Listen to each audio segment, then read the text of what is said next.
दोस्तों नमस्कार। मैं आईबीसी अजय यादव बड़ा बिजनेस .com।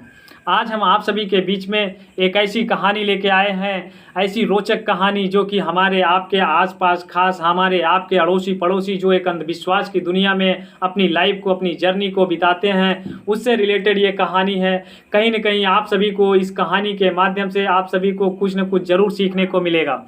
हम बात करते हैं उस कहानी की जो कि एक विजयनगर के राज्य में एक रमाया नाम का लड़का रहता था, जो कि उसके पास के लोग, उसके कस्बे के लोग उससे बहुत घृणा करते थे, उसको एक गंदी निगाहों से देखते थे। उन लोगों का कहना था कि जो भी व्यक्ति इस रमाया का चेहरा देखता है उसको दिन में भोजन मिलना असंभव हो जाता है। ये बात धीरे धीरे पूरे गांव में फैल गई और रमाया को किसी को अपना चेहरा दिखाना मुश्किल हो जाता था।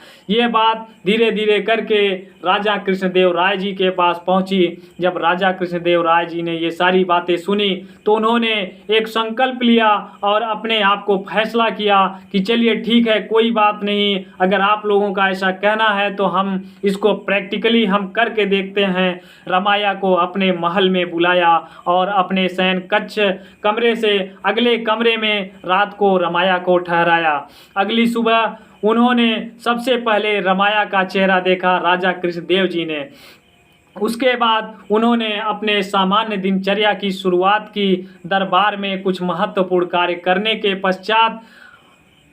के पश्चात राजा भोजन करने के लिए खाने के बड़े कमरे में गया। जब वो अपने खाने के लिए अपने बड़े कमरे में गया, भोजन उनको परोसा गया।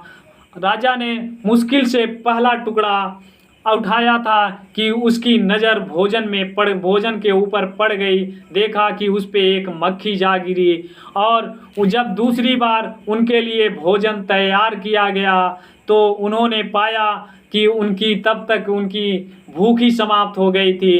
तो उनको भी यकीन हो गया कि वास्तव में ये रमाया जो नाम का लड़का है, इसको देखने पे भोजन को नसीब नहीं होती है। उन्होंने संकल्प किया कि आपको इस कस्बे में रहना व्यर्थ है, आपको इस कस्बे से दूर रखा जाए या तो आपको फांसी की सज़ा दी जाए। उन्होंने एक संकल्प बनाया कि राजा को विश्वास हो गया कि रमाया दुर्भाग्य लेकर आया था। क्रोधित राजा ने रमाया को फांसी पर लटकाने का आदेश दे दिया। ये बात सुनकर रमाया को बहुत कष्ट हुआ कि बताइए हमसे लोग इतना दूरी क्यों बना रहे हैं, हमारे अंदर ऐसा क्या है जो लोग हमसे घृणा कर रहे हैं, हमने ऐसा क्या गुनाह कर दिया, ऐसा हमें भगवान ने कैसा जन्म दे दिया कि लोग हमसे नफरत कर रहे हैं।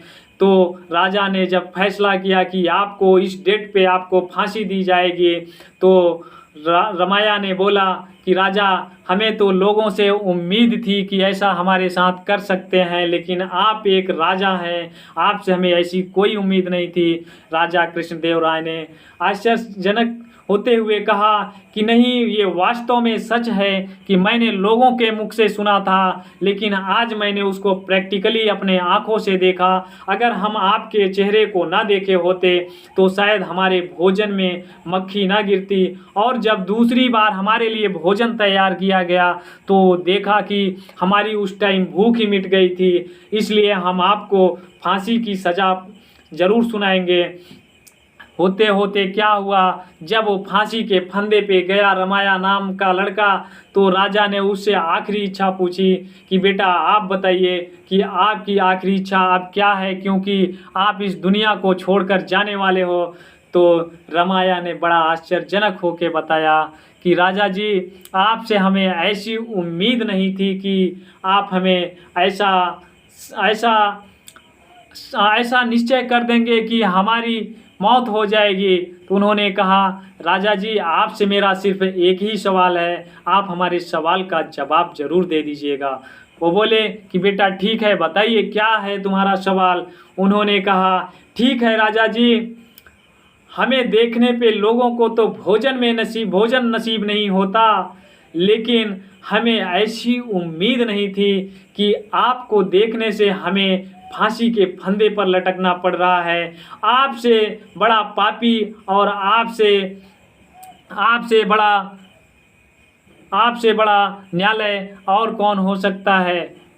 तो राजा को ये बात समझ में आ गई, क्योंकि कोई न्यायालय नहीं होती थी। बेचारे रमाया को फांसी का सामना करने के अलावा कोई अन्य विकल्प नहीं था। राजा के मंत्री तेनालीराम ने इस घटना के बारे में सुना। वह सुनकर चकित हो गया। वह उसे बचाना चाहता था। वो जो उनका मंत्री था उस रमाया को बचाना चाहता था। उसने रमाया के कानों में धीरे से कुछ कहा। जब रमाया को फांसी के स्थान पर लाया गया था तो सैनिकों ने रमाया से उसकी अंतिम इच्छा के बारे में पूछा और उसने बताया कि वह राजा के पास एक संदेश भेजना चाहता है। उसने यह विनती भी की कि राजा का उत्तर सुनने के बाद ही उसे फांसी पर लटकाया जाना चाहिए। राजा को रमाया का संदेश बताया गया कि जब यह सत्य हो सकता है कि जो कोई मेरा चेहरा सुबह देखता है उसको भोजन नसीब नहीं होता, तो यह भी सत्य हो सकता है कि हमें राजा का चेहरा देखने पे हमें फांसी पर लटकना पड़ रहा है। तो राजा को ये बात समझ में आ गई कि हमसे बड़ा पापी और कोई इस दुनिया में हो नहीं सकता, हमसे बड़ा दुर्भाग्यशाली इस दुनिया में कोई हो नहीं सकता। तो ये बात राजा ने लोगों को बुलाया और उनसे कहा कि ये रमाया ने हमको जो संदेश दिया बहुत ही आश्चर्यजनक संदेश है कि उसको देखने पे लोगों को तो भोजन नसीब में नहीं होता, लेकिन उसने हमारे चेहरे को देखा, हम उसके मौत का कारण बन रहे हैं। इसलिए इसको इस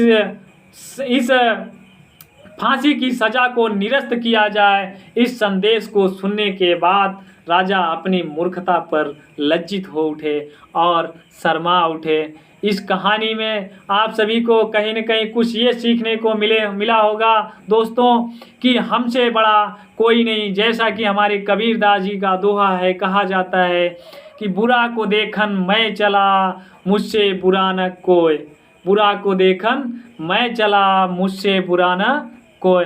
बहुत बहुत धन्यवाद दोस्तों आप सभी को मेरे इस वीडियो को देखने के लिए, आप अपना अमूल्य टाइम देने के लिए आपको प्रेम पूर्वक आप सभी को सादर नमस्कार। बहुत बहुत प्रेम पूर्वक धन्यवाद दोस्तों।